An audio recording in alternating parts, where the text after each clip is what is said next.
Panjenenganipun menyebut di dalam buku beliau yang ditulis dengan sangat indah, keturunan Rasulullah sallallahu alaihi wasallam.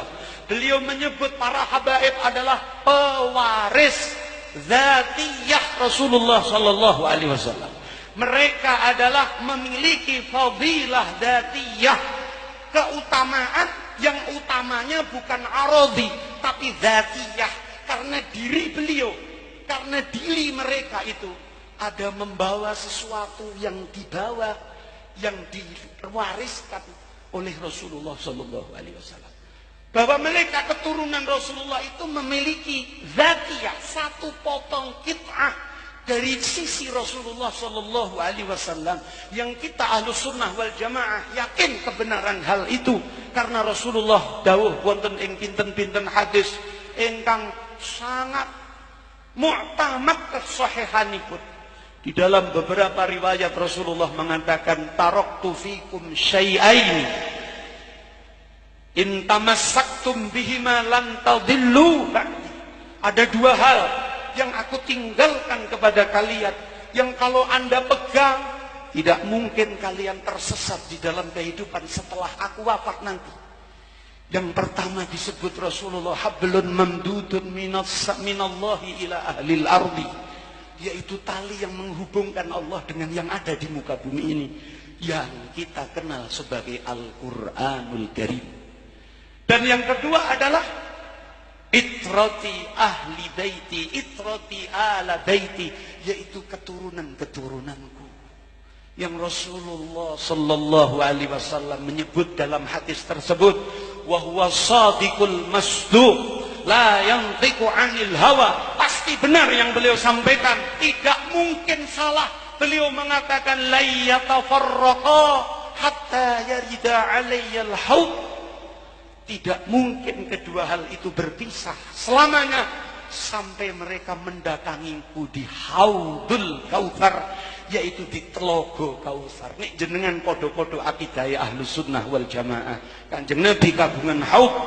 Haudnya Rasulullah terletak setelah ada di dalam sirat, atau setelah terbebas dari urusan ngewat wonten teng siratal mustaqim. Di situ ada haud yang panjangnya sepanjang langit dan bumi ini, yang airnya lebih abyad, lebih putih daripada susu, yang ahla minal asal, yang lebih manis daripada madu. Kanjeng Nabi mengatakan, anak putuku tak tunggu nongkono iku.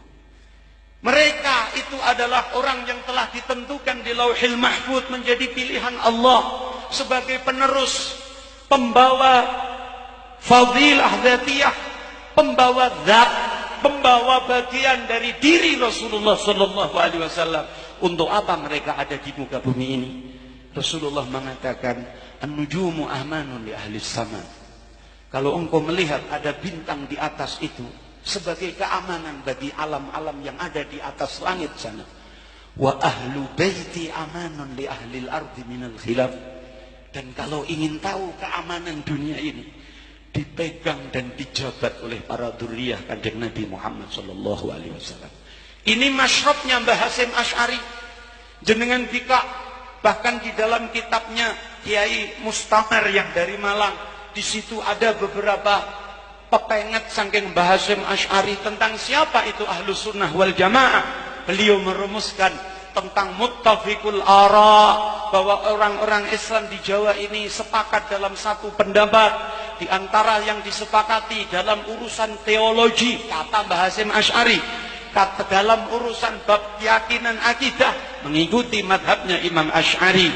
Kalau mengikuti dalam madhahibil arba'ah, salah satu yang dipilih daripada wong-wong Jawa niki adalah madhabnya Imam Syafi'i. Kalau di dalam urusan ketasawufan, mengikuti Imam Ghazali, Imam Syadzili. Dan lalu Imam Mbah Yai Hasyim Asy'ari mengatakan, mereka sepakat pendapat di dalam mahabbah kepada ahli baiti Rasulullah sallallahu alaihi wasallam wal auliya was solihin. Kitab mbak kitabe di situ Mbah Hasyim Asy'ari menyebutkan cinta kepada ahlu baiti Rasulullah di nomor satu kan.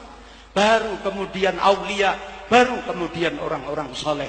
Karena Mbah Hasyim Asy'ari tahu, karena pencapaian yang dicapai para aulia, para ulama, selain mereka para ulama, para aulia, maaf, para ulama, para aulia memiliki kemuliaan sebagai kemuliaan yang arodian, sing anyar teko, sing asale ora ono, dadi ono, mungkin pun suatu ketika bakal hilang dari diri mereka. Ilmu mereka berawal dari tidak tahu apa-apa. Lalu beliau belajar menjadi alim. Beliau mulia karena alimnya itu arodiyah. Tapi dzurriyyah Kanjeng Nabi wiwit lahir cepret, beliau sudah memiliki warisan yang dibawa yang bernama dzatiyah, diri beliau ini. Allahumma sholli ala Muhammad. Hati-hati kalau sekarang NU dibenturkan dengan bahasa. Hati-hati ojo ngrembug Habib ndak dikira Syiah. Hati-hati kalau kita berguru dengan para habaib dikira Syiah. Kalau Anda mengatakan dikira Syiah, maka bagaimana Anda bisa aman kehidupan ini? Karena pejabat daripada keamanan ini dipegang para habaib kita. Kalau NU belajar untuk memusuhi para habaib, kata Mbah Yai Maimun Zubair, pernah disampaikan di majelisnya Habib Syekh bin Abdul Qadir As-Segaf, saya dengar langsung.